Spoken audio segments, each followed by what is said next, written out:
Okay, so if you have a trademark federally registered in the market that you are doing sales in, you can get a hijacker removed immediately. So obviously you should have brand registry if you have your trademark already, but sometimes there's still opportunities where people can come in and still hijack you, or they will go ahead and change your listing by using the flat file upload. They can still get stuff up in there, or they can put on ASINs or different SKUs and then through flat files get onto your listing. So if somebody's selling your product and you don't distribute it anywhere else and you're the only seller, you can go ahead and pretty easily file a trademark infringement report and get just one specific seller removed. So this is the way to go if you have a trademark, because here's a word of warning. Some sellers will put in a counterfeit, like buy the product and then report that it's a counterfeit, but now that whole listing might get removed. I remember one of my friends, I was talking with him and I didn't make that clear enough. So let me make it clear right now. Don't go in and make a counterfeit claim and buy it unless you don't have brand registry, because if you have brand registry and a trademark, you can get it removed immediately and not risk your listing getting shut down. Okay, so this is how you do it. You go to amazon.com/report infringement. Okay, the link will be down below, but you go to here and you sign in.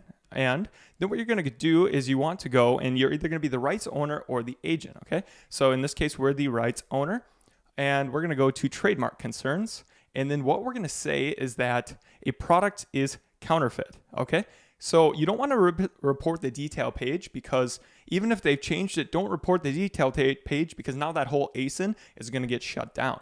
So we report that a product is counterfeit and name of the brand, your brand. All right, and then you would need to give them the federally registered trademark. They're not really going to listen if you don't have a federally registered trademark. There is still some hope. So watch my other videos on that when they're posted about that. But this is specifically for if you have a trademark. So you put in 1, 2, 3, 4, 5, 6, 7, or whatever your applicable one is. No, you don't need to buy it and confirm that it's a counterfeit product to get it removed. Okay. Now, what you're going to do is you're going to use the template, and I'm going to give you, you kind of want to make your own based off of whatever is going on here. But if it's clear, like somebody's selling from a foreign country, you have bought, like you're the only manufacturer and only distributor of this product. They don't have yours. So it's quite obvious when somebody's hijacking. So we're just going to go ahead and make some very well written out claims that, hey, this is pretty obviously counterfeit because we're the only one that distributes this. Okay, so this is a general template. Now, this is not legal advice. Okay, you're going to have to go and make your own business decision, maybe talk to an attorney or whatnot. But this is pretty well. Something similar to this has worked in the past. Now, here are some keys, okay? Do not make anything false. Like, don't make any false statements, because you're going to get yourself in legal issues, okay? But if it's very clear that you're the only one that distributes it and there's no way anybody could have got your product, then I feel that it's pretty safe. Like, if it's from China and whatnot, so if nobody's ever bought bulk amounts of your product, so you want to be sure before you make a claim that somebody's doing counterfeit that they didn't actually buy a lot of your products at discount and are selling the true thing, because then now you just made a false counterfeit claim and there could be legal repercussions. But if you're sure that it is a false item, then sending something similar to this, these are the general things that I've come up with. So what it is you say, hey, with regards to this item, please understand this is a counterfeit product case. So you have to make it very clear that this is counterfeit activities. The seller name is creating unlawful reproductions bearing our trademark. So then the company's name, so whatever your company name is that owns the trademark. So if you have a holding company, it would be that. And then if it was a company, let's say you're selling it and it's trademark and like you're doing wholesale or something else, you need to get authority. Or if you have a holding company and then you have your own company, then you need to say that you're either a client or representative of them, because that's just how it is. So if your holding company owns the intellectual property, then you are a client of that. Or if you work for that, then you would report it underneath that company's name. So essentially say that you've never sold to this, making it impossible for them to obtain original genuine products bearing your brand name. The seller does not have the right to create reproductions with this, and it's shown right here. So you have to make, here's the key things. You make it very clear that you've never distributed to someone, and you show them exactly on the listing that this has the trademark. And then you say, you guys are facilitating counterfeit. Could you please stop that? Then you have to make it show, like, why should they care? Because especially with certain products, it could be causing a danger to the customer or the trust of the platform if they're getting counterfeit product. So that's the general idea here.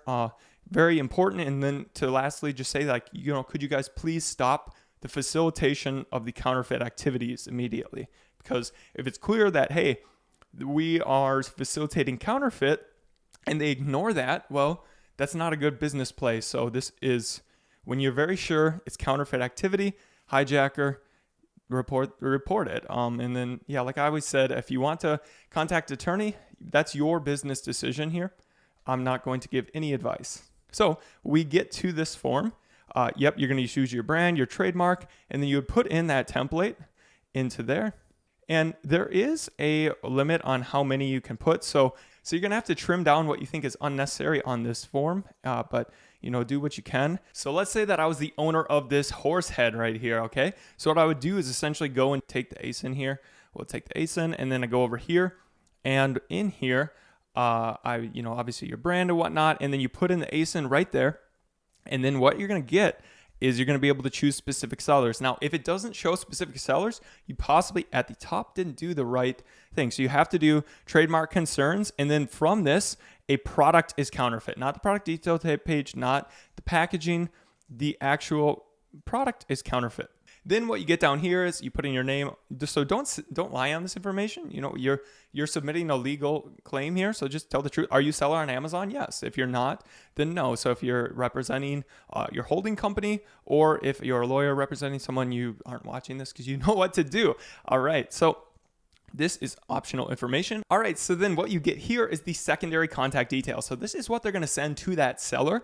Now, perhaps you don't want to give them your name and your email address of your company or your login information, which would probably be a good idea. So you might wanna have another name and email address so that, this person's obviously willing to break the law. So don't give them more information than you would want to. So I'll do that, and then you're gonna have to check both of these, and then you should be good to go. So my final parting words, this is, you are making a formal complaint with Amazon, so be very honest, true. But then you also know from dealing with Amazon, be very straightforward, make it clear, night as day, that they're clearly breaking the law, and you will hopefully be able to get them taken off. Now, like I've said, I am not a lawyer. I can't give you official legal advice, so this is all I can legally say, but this would be a good way to go about thinking about this process.